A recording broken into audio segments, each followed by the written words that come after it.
Hi guys, and welcome back to this protein series. I'm Ashley from IMFC, a health and performance nutritionist based in London, and in today's video we'll be discussing how much protein do you need every day.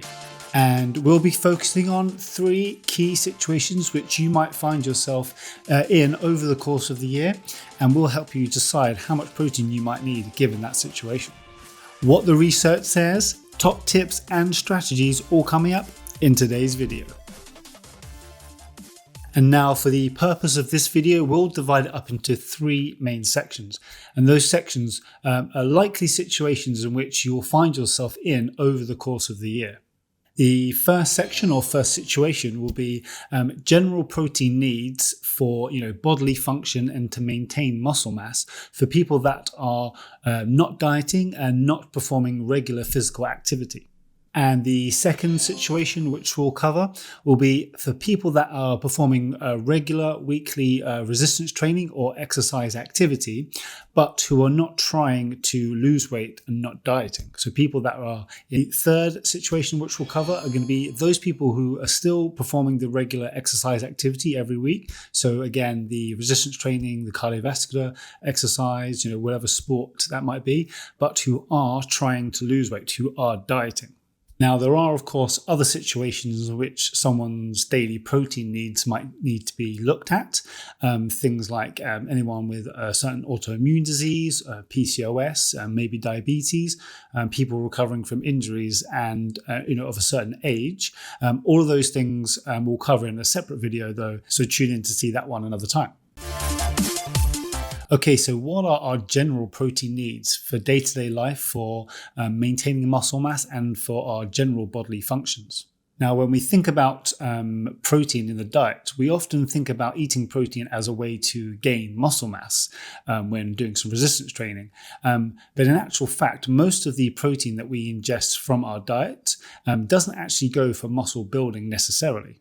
Protein intake in general not only goes to the structural processes like building muscle, it also plays a key role in the formation of bone, hair, skin, and is also key in the transportation of red blood cells, in enzyme function, in antibody production in the immune system, in cell function and hormone regulation, and to go into helping to regulate the acid-base balance, fluid balance, and energy balance. So adequate daily protein intake is pretty crucial for a lot of processes within the body. And a kind of minimum daily intake or required intake is set at around about 0.8 grams per kilogram of body weight per day, which for an 80 kilogram person would be around about 64 grams of protein per day. So not an awful lot of protein there to support all of those bodily functions. Which when we add on some amount of physical activity like non-exercise activity, NEAT, and some other activities like steps, gardening, walking to work, it doesn't leave a lot of protein for maintaining muscle mass once all the other bodily functions have been taken care of. Even if your aim is not to build muscle mass, it certainly should be to maintain the muscle mass you have. And most researchers would probably agree that 0.8 grams per kilogram is likely on the low side to helping to maintain that muscle mass with physical activity. Nevertheless, it's a good starting point to kind of assess your own intake and see whereabouts you fit. And then you can use that as a good kind of baseline of which to build up from. Now, once you kind of meeting those minimum requirements, a good range in which to try and fit yourself in for general requirements will be between that 0.8 grams per kilo per day up towards 1.2 grams per kilogram of body weight per day. So for that same 80 kilogram person, that equates to around about 96 grams of protein per day. Then, you can just apply this to yourself. So times your weight in kilograms by, 1.2, and that will give you your total protein needs for the day. Now, again, this is for people that aren't dieting and aren't really performing, regular exercise activity. And that's really just to maintain bodily function and, maintain muscle mass.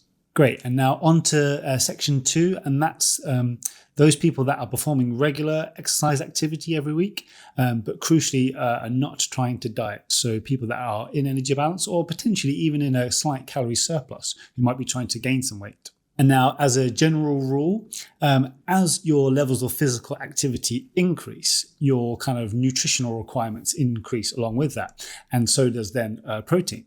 So in this instance, increasing that protein up to around 1.6 grams per kilogram of body weight per day is likely going to be towards a more optimal amount to now start helping to build muscle. Now, of course, the research is very, very mixed in terms of doses of protein that are shown to stimulate muscle building, or MPS, muscle protein synthesis. Now, there'll be a lot of you watching that will be having very different amounts of protein to the 1.6 grams. But for the purposes of someone who's in energy balance, 1.6 grams is shown to be relatively optimal in stimulating that, whilst allowing other calories to come from carbohydrates and fats to help fuel the exercise activity. And, again, using the 80 kilogram person as an example, so 1.6 grams of protein per day for this 80 kilogram person sits as around about 128 grams of protein per day. Now, in this situation, a person's key aim is to build good lean muscle mass, or to have some form of performance, whether that be, on a field or in the gym. So hitting close to or on and in and around the 1.6 grams is something you're going to need to do on a regular basis to help keep stimulating that muscle growth. And with the aim of that extra protein from the diet above the general needs is to help keep stimulating MPS, muscle protein synthesis, via downstream effects on mTOR signaling pathways, and then to be incorporated into new muscle. Now, of course, it is possible to build good muscle on lower intakes of protein, of course. It's just if we're thinking about, kind of more optimal strategies, more optimal amounts, then that 1.6 grams is just going to be a little bit more optimal. So you might, over the course of, weeks and years, build that little bit of extra muscle. How much do you care about that little bit of extra muscle and being optimal? Well, I guess, that's up to you. Now, of course, when it comes to building muscle, building strength, the absolute key thing, as well as the protein you need to be doing, is the actual training. Without any of the training, the protein intakes are, kind of pointless. If you're not dieting, then going crazy high on the protein intake is it's not going to add any more muscle building on, because you're already hitting the optimal amount and you're not dieting, so don't need to necessarily jack protein up as high. But holding back some of those extra calories for things like carbohydrate to fuel your training performances is likely going to help you have better training. So you're going to be lifting heavier, pushing yourself harder, therefore making better progress, and then the protein is going to add to that. But also, building muscle, it requires an energy source. So yes, the protein, is going to initiate muscle protein synthesis. The leucine in the protein, in the amino acids, is going to trigger the muscle building.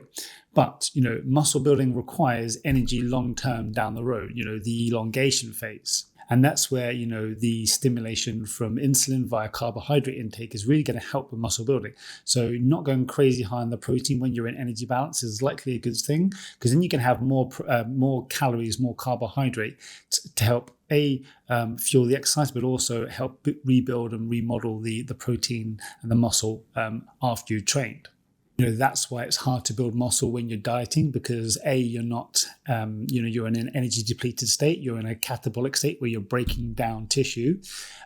So when you're not breaking down tissue, when you're in energy balance or even trying to gain weight, using those calories, using those carbohydrates and fats to help build the protein after training is going to be a nice thing to have there. So, don't go mad on the protein in that case. Okay, and then on to the third and final section. And this are those people that are, again, performing regular weekly training, so resistance training, whatever kind of training you like, whether it's in the gym, if it's at a class, if it's out on the field, if you're a team sports player or a professional athlete or a recreational athlete. But if you are also trying to diet and lose some weight.